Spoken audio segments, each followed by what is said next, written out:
Yep, what it do? And as I always say, it ain't nothing new under the sun.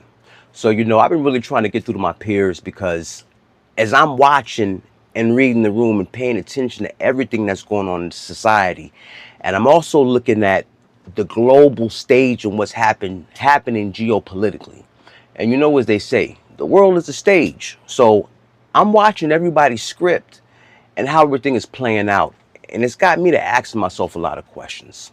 So when I speak to my peers, a lot of times it seems like they don't see the same things that I see. So what I've done is I've taken the time to just select a few clips, none of them over about 8 years, just to give you a brief little snap back in time. Because sometimes you get caught up because life is life, and you got Taco Tuesday, soccer practice with the kids, whatever it may be. I don't know, everybody's journey is different. But what I do know is sometimes we get so caught up in the day-to-day struggle of life that we're not paying attention to the things that really matter and are unfolding right in front of our face. Now, I'm a military brat. And a lot of my friends from childhood are also military brats. We all were educated in Department of Defense schools. So I know at 49, as I look back and I see the Democratic Party now openly saying that they are socialist Democrats and they are openly now embracing communism, I was always taught that communism was bad. Democracy or constitutional republic, good. I mean, the way I was brought up and what I learned in school, the whole reason behind World War II was one, because of what was going on in Germany, the 6 million, but another story for another day. And the ramifications of what happened in that time frame is basically what walked us into the Cold War, which has got us to where we're at now. So now when I see United States of American political parties openly embracing the ideology that for about the last 70 to 80 years we've all been taught was something that just did not fly in America, and that was being openly embraced. But that said, I had to ask myself, is this all being done as part of a psyop? Or is this a Trojan horse and we're being infiltrated from the outside? Or should I say we're being infiltrated by an outside entity from the inside? And then that brings up other things when it comes to national security, like birthright citizenship, or should foreign nationals who become naturalized citizens even be allowed to hold public office? So I'm going to let these clips run, and then after that I'll spin the block and we'll have this conversation. From? China. China. China. What city in the U.S. do you want to go to? Los Angeles. Los Angeles. L.A.? Los Angeles, okay. Now, the number of Chinese have been exploding here at the southern border. This is not normal. CBP sources telling Fox in the last 4.5 months since October 1st, there have been more than 20,000 Chinese nationals encountered here at our southern border. Compare that to all of fiscal year 2021, when there were only 450 Chinese nationals encountered. That is a more than 4,000% increase in Chinese national encounters. Where are you guys from? China. China. And citizens from one of the United States' top adversaries now make up the fastest growing demographic of migrants attempting to enter the United States illegally. Here's national correspondent Kayla Gaskins. As the situation at the southern border deteriorates, it's not only the overwhelming amounts of illegal migrants causing concern, but where they're from. Ma'am, where are you from? China. China? China. China? Yeah. China? Yeah. China. Chinese nationals becoming the fastest growing group entering the U.S. illegally. We need to be very concerned about this, given that China is our #1 adversary. In fiscal year 2021, Border Patrol apprehended 450 Chinese nationals. By 2022, that figure grew to more than 2,000. And in 2023, it surpassed 24,300. In the first few months of 2024, Border Patrol has already apprehended nearly 19,000 Chinese nationals at the southern border. One possible reason for this dramatic Rise is the U.S. restricting visas as tensions between the two nations. In 2016, 2.2 million temporary visas were issued to Chinese migrants. In 2022, that dropped to just 160,000. The Chinese are also much more likely to be granted asylum in the U.S. compared with other applicants. Given the rapid increase of Chinese nationals crossing the border and how adversarial Beijing acts towards the U.S., we have to assume that much of this is state-sponsored. And as Republicans sound the alarm on this new phenomenon, clearly it shows that the border is completely open. Joe Biden wants it open. many Democrats chalk it up to political theater. They're weaponizing immigration. They want to see if they can get votes for it. In San Francisco, a non-citizen Chinese immigrant was just sworn in to serve on the city's election commission. That is shocking. Citizenship should matter. But Americans increasingly see the border as a major issue, and polling shows it's a weak spot for Joe Biden's re-election. The president reportedly weighing issuing an executive order to show he's taking Americans' concerns about the border seriously. In Washington, I'm Kayla Gaskin. In China alone, we have identified more than 1,000 birth tourism companies that are almost exclusively focused on the United States. Their estimate was that on average, 50,000 Chinese citizens a year were giving birth in the United States. And you take the ballpark estimates, you are looking at roughly 1 million quote unquote U.S. citizens who are being raised in the People's Republic of China today. We have the added challenge of surrogacy. Do you believe the CCP itself, the apparatus, is encouraging this? I clearly do see that they encourage it. There are nationalist websites that talk about rent a womb. Mr. Chairman, ranking member, and distinguished members of the committee, thank you for the opportunity to testify today on the matter of profound national security and concerns about our sovereignty. That is the exploitation of America's birthright citizenship policy through birth tourism and related practices, particularly those by nationals of the People's Republic of China. We identified 107 Chinese-owned surrogacy companies operating just in that area. Now, China does not officially recognize dual citizenship, but they allow de facto dual citizenship to operate. And the fact of the matter is that these services, whether it's for surrogacy or whether it is for birthright tourism, they operate openly in China. They are not regulated, they are not shut down, and they advertise openly. Why? I can only speculate that they're doing this for their advantage and not for ours. The challenge that we face is how do we deal with this issue? I'm not a legal scholar, so I'm not going to have much to contribute on the legal debate. But the challenge is that the rules and regulations governing this are subject to manipulation. Yes, people with Customs and Border Control can deny entry to somebody who is pregnant and say they want to come to the United States on a tourism visa. The problem is that under certain administrations, the Obama administration, the Biden administration, they were told not to do that. That was the testimony before this Homeland Security Committee of the Senate back in 2016, that Customs and Border Patrol officials were told not to exclude people from coming to the United States in terms of birth tourism. This is a serious national security issue. We need to close loopholes, and we need to recognize the magnitude of this problem. Thank you. Thank you. Mr. Reicher, I'll begin with you as you've raised this, and I think this is, for a lot of people, new information, whether at this hearing or with your book that came out recently. So you discussed the growing use of birthright citizenship among Chinese elites. Do you believe the CCP itself, the apparatus, is encouraging this, and why would they be? It's a great question. Again, we can only look at what their actions are. They have run articles in the People's Daily, which is the main news organ of the Communist Party, explaining that you have a constitutional right in the United States. A certain irony there that CCP officials are explaining constitutional rights to their own elite, but they in fact are.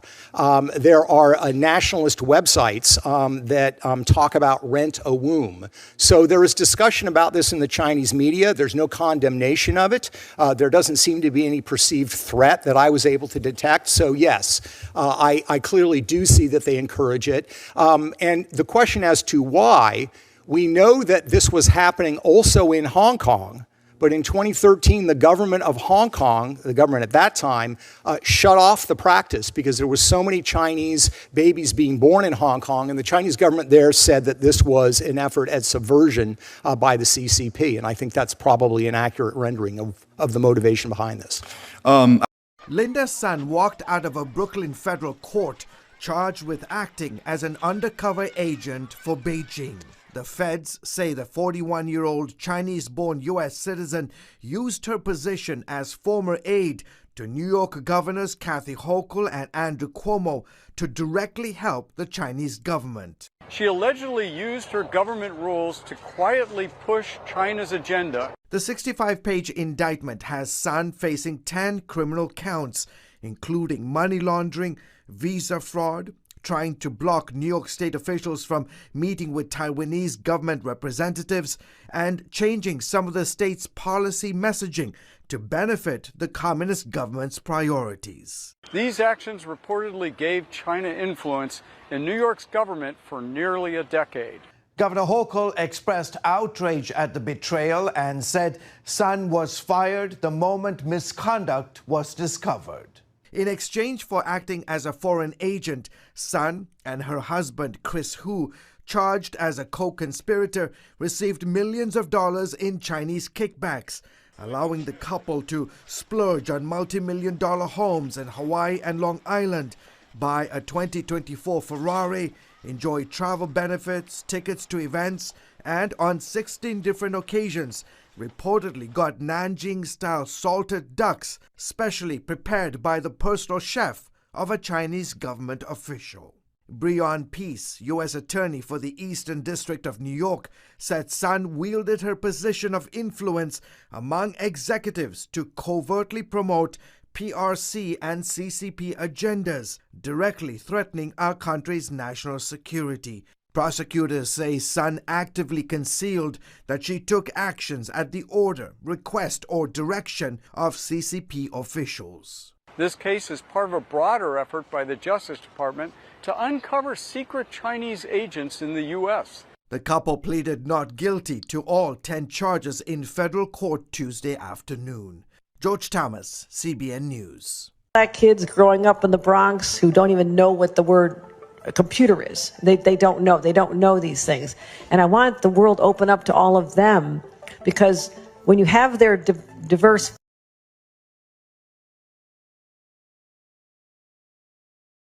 China to infiltrate the U.S., businesses, federal employees, colleges are all potential targets for Beijing. Our Alex Capriello is live at UCLA.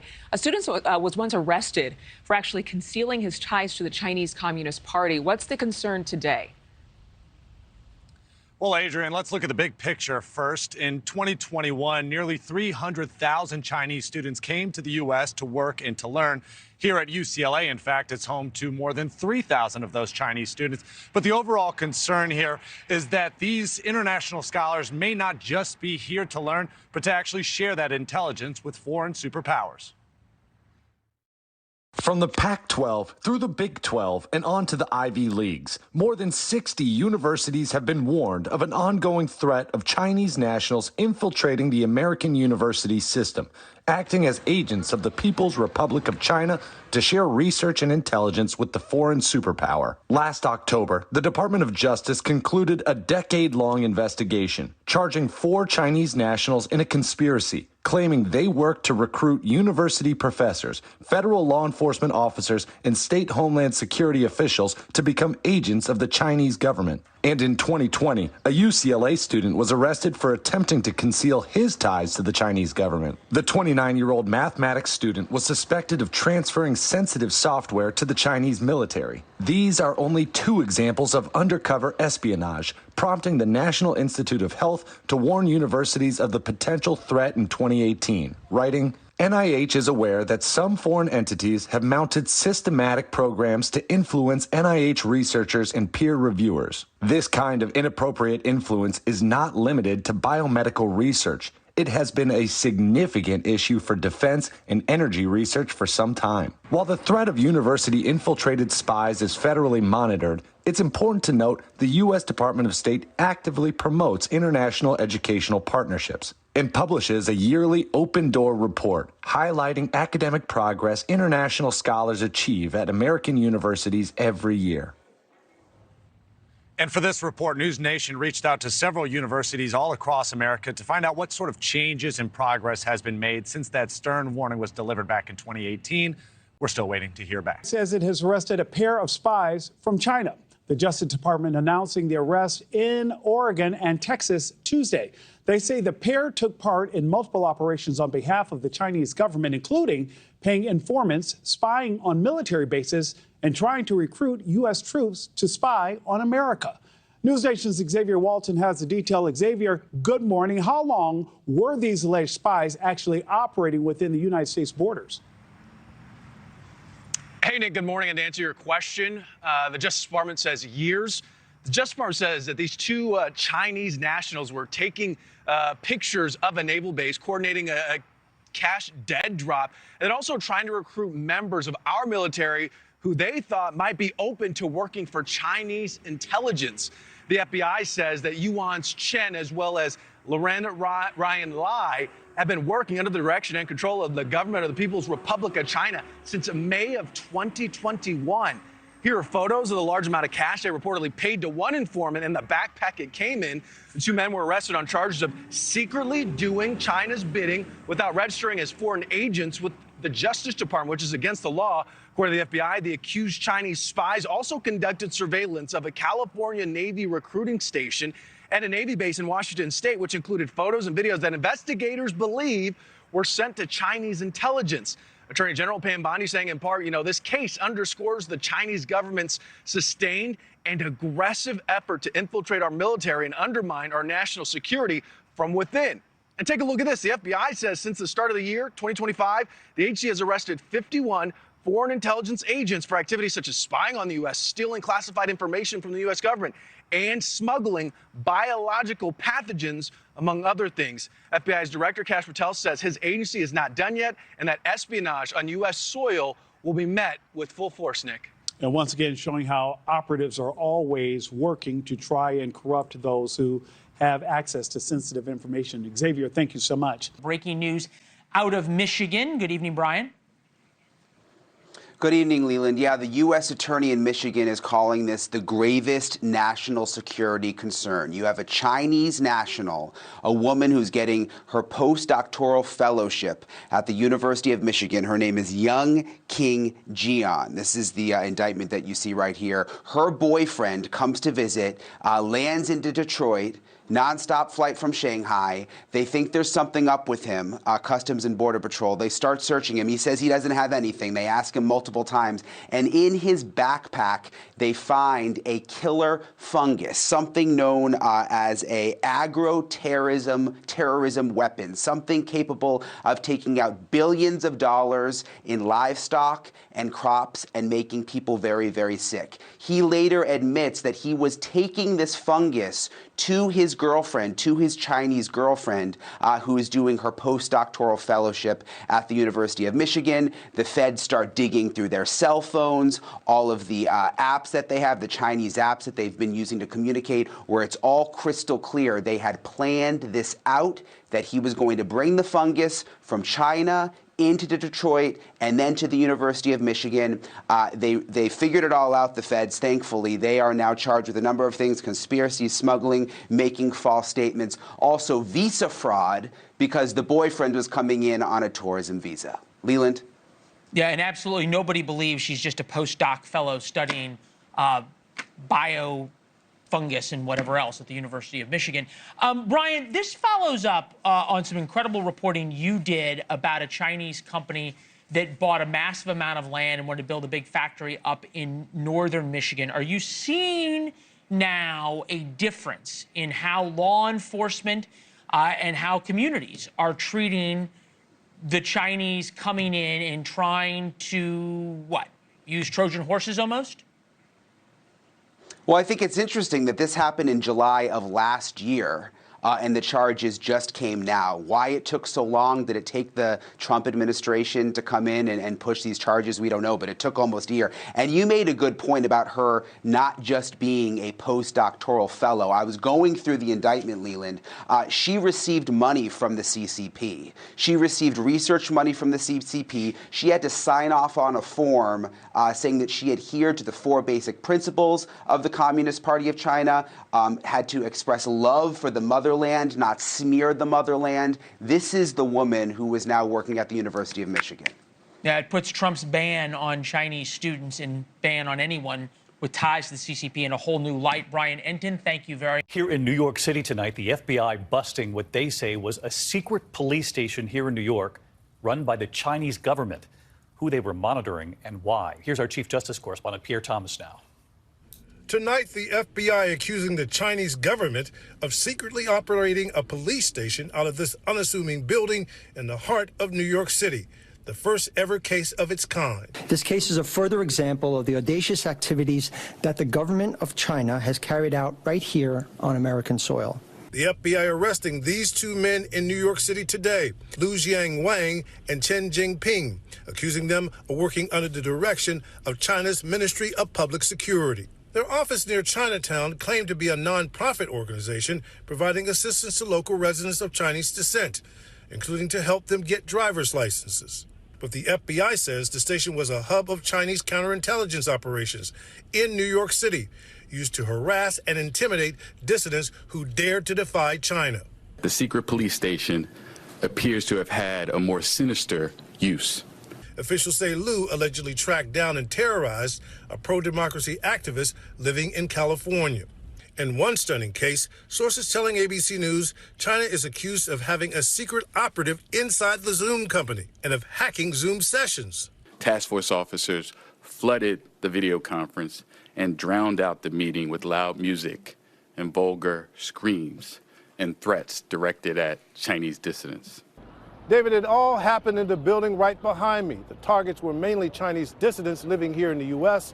or anyone calling for more democracy in China, including American citizens. David? Pierre Thomas here in New York for us tonight. Thank you. About breaking news this morning as the Secret Service has dismantled a telecommunications threat right here in the New York State tri-state area. All right, we're breaking it down this morning with Good Day Wake Up anchor Dan Bones. What do you know so far? Well, Rosanna and Kurt, some security experts are saying they've never seen a network as extensive as this before. And this morning, the Secret Service revealing a major security bust right here in New York, a covert network of devices capable of shutting down cell service right as the UN General Assembly is underway. Unclear if those 2 things are connected, but it is a possibility. And we have brand new images into our newsroom this morning. These are the devices federal agents say could have disabled cell towers and essentially shut down the cellular network in New York City. That's worth repeating. Federal agents this morning announcing they located multiple devices capable of shutting down cell service in the city. Massive implications, of course. Here are the details as we know them. Inside several locations, agents found thousands of networked cellular devices. That's how they describe them, concentrated within 35 miles of the UN General Assembly, of course, now underway here in New York. President Trump in the city this morning. Officials say the system allowed anonymous, encrypted communications between criminal and foreign actors and could have caused massive disruption to government and emergency communications. Some experts say this network could have sent as many as 1 million text messages a minute, potentially disrupting all kinds of issues here. The special agent in charge of the Secret Service New York field actually put out a video just a few minutes ago, and take a look at what he says here. This network had the potential to disable cell phone towers and essentially shut down the cellular network in New York City. These devices were concentrated within 35 miles of the global meeting of the United Nations General Assembly, now underway in New York City. Given the timing, location, and proximity, and potential for significant disruptions to the New York telecom system, we moved quickly to disrupt this network. And again, that is the special agent in charge of the New York field office of the Secret Service. So how did this all start? The Secret Service says the investigation actually began in the spring. So a couple months ago, after what they described as imminent telecommunications threats were directed at senior U.S. officials. Well, with the help from federal, state, and local partners, including the NYPD, the network was traced to the tri-state area. A forensic examination of data equivalent to about 100,000 cell phones now underway. What does that mean? It means they're taking a look at 100,000 cell phones, trying to get to the bottom of this thing. The early analysis showing links between foreign networks and individuals already known to federal law enforcement. Now, at this point, we want to emphasize no arrests have been announced. Possible they could have happened, not yet been made public. The agency calls this an open and active investigation. Again, just to recap, because I know it's a lot of information that we're giving you here. The Secret Service dismantled a massive hidden telecom network near the United Nations, near New York City, that could have crippled New York's cell service. And now investigators are racing to find out who built it and then why they built it. Kurt and Rosanna, back over to you. Lots of questions still to be answered. Thank you for giving us. Months after she became mayor. We're following an unusual story about a local mayor in California who has admitted to spreading propaganda on behalf of the Chinese government. Eileen Wang agreed to a plea bargain just 3 months after she became mayor of Arcadia. Nicole Skanga is following this. Nicole, so let me get this straight. The FBI accuses her of working with Chinese agents? That's right, Nate. Good morning. Eileen Wang agreed last month to plead guilty to one felony count after admitting she promoted interests for the People's Republic of China through propaganda efforts. Yesterday, prosecutors unsealed the filing, and city officials say Wang officially resigned as mayor of Arcadia. Hello, everyone. When Eileen Wang was campaigning to join Arcadia City Council, the U.S. Justice Department says the now mayor was acting as an illegal agent of the People's Republic of China. Prosecutors say between 2020 and 2022, the 58-year-old and her former fiancé operated a website called U.S. News Center that looked like a legitimate outlet for the local Chinese American community. Wang admitted she received directives through the messaging app WeChat from Chinese government officials, posting pre-written articles denying human rights abuses in China and reporting back to her handlers on how many people viewed them. In one case, a Chinese official sent Wang an article saying in part, "There is no genocide in Xinjiang. There is no such thing as forced labor in any production activity, including cotton production." Wang reposted it on her own website, and a PRC official responded, quote, "So fast, thank you everyone." Wang never disclosed that the Chinese government told her to post the content, according to the court documents. At this point, it's not entirely clear why Eileen Wang conducted these activities. CBS News national security contributor Sam Vinograd. There are specific requirements for U.S. citizens who are conducting activities on behalf of a foreign government. You can actually spread narratives on behalf of the Chinese government. You just have to register as a foreign agent. In a statement through her attorneys, Wang says she recognizes the seriousness of this charge and has agreed to accept responsibility for her past personal mistakes. She now faces up to 10 years in prison. Matt? Nicole, thank you very much for... Well, tonight, cases are mounting of groups affiliated with the Chinese Communist Party trying to gain more power inside the United States, often under wraps. Christine Frizzell brings us a look at how states are fighting back.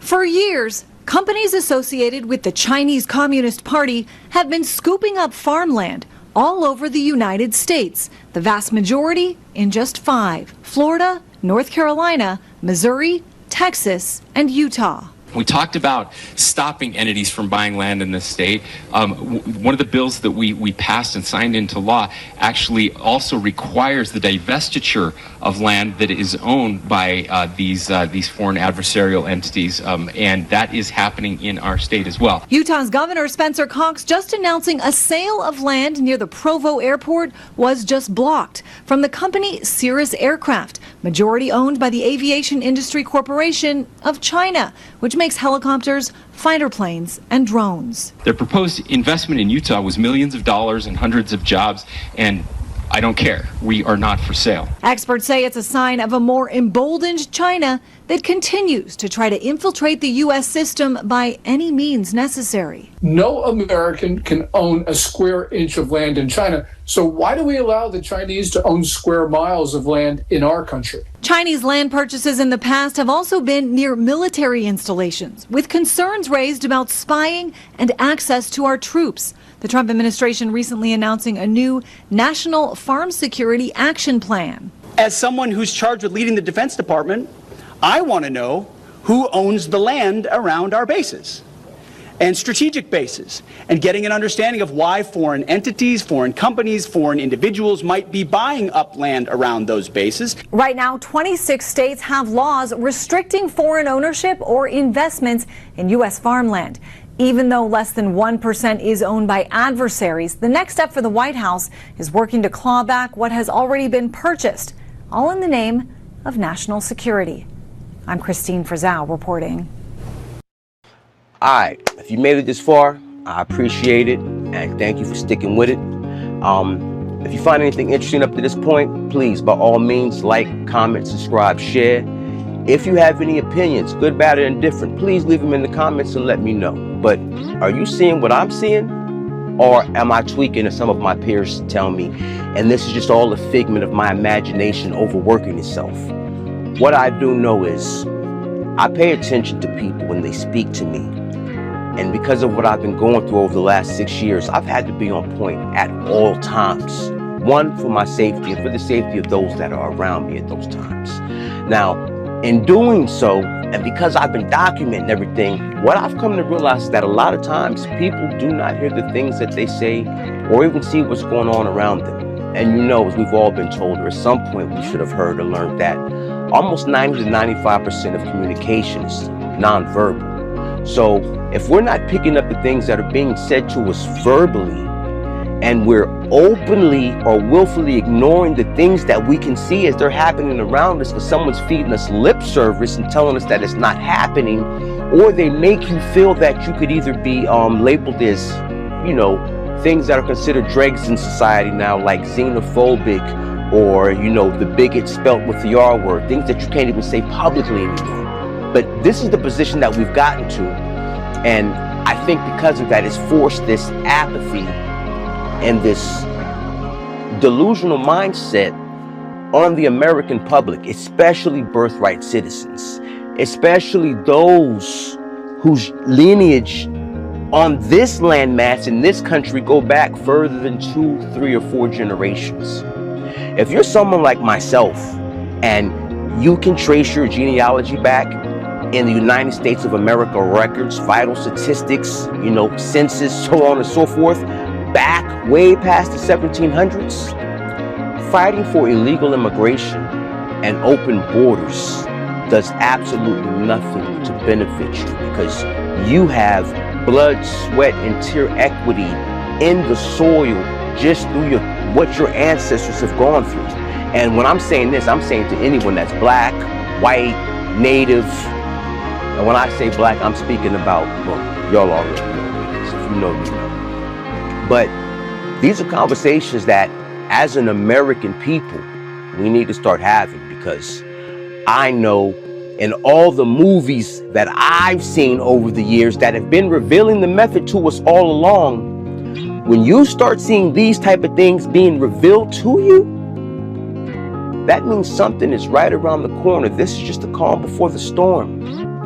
And if you're paying attention to what's really going on, just with, and now I'm speaking to my people in Black America, if you see that they're keeping us busy with the diaspora wars and this POC coalition, but you hear the verbiage coming out of the mouths of the people that our grandparents and great-grandparents invited in to our communities and our nation during the Civil Rights Act, then I think you should have a little bit more caution, and I think you should be a little bit more on your toes when you have people openly telling you that they're calling for other immigrants to wage war on Black Americans, since, as they say, you want to go to war, or when you tell them, because there's a history and a pattern of mistreatment when we go inside your stores to conduct business and commerce and exchange goods for services, monies and services. In other words, making them rich off of the $2 trillion that we generate every year in GDP. You have to understand that that $2 trillion of GDP that Black Americans, foundational Black Americans, generate every year If we were a small country, we'd be somewhere in between like Australia, Italy, Greece, somewhere in there. Yeah, I don't think that's a bad arrangement. As a matter of fact, most people like to go vacationing in these countries. And I've said it before and I'll say it again. The highest GDP of any African nation is South Africa, and it's at $499 billion. And Black Americans, not African Americans, but Black Americans generate $2 trillion a year. So that being said, understand and know your worth and know what's at stake by not laying claim to what's actually yours and claiming your birthright while people tell you that you're dirty and you don't know who you are, but they're sneaking into your house and they're undermining you. Their people are creating legislation that benefits them and the people back in their home countries. They are literally running travel agencies just to come over here so they can give birth and get birthright citizenship through a loophole of an amendment that was written for us and everything that our ancestors fought for.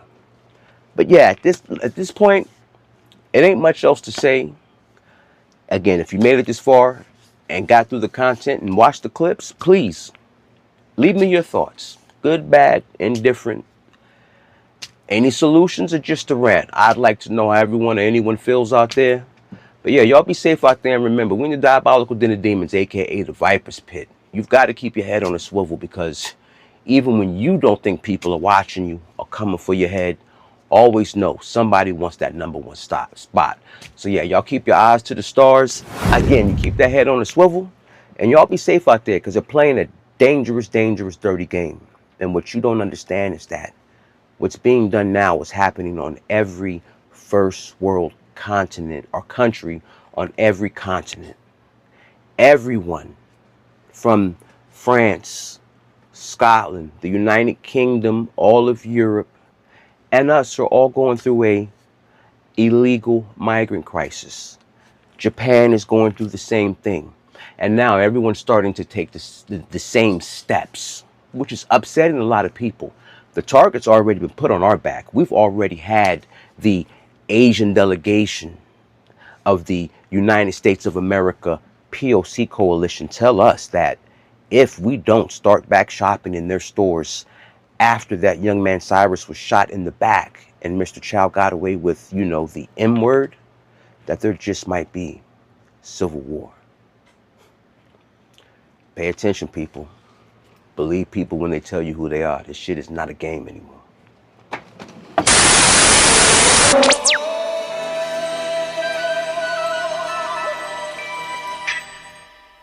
Everybody was kung fu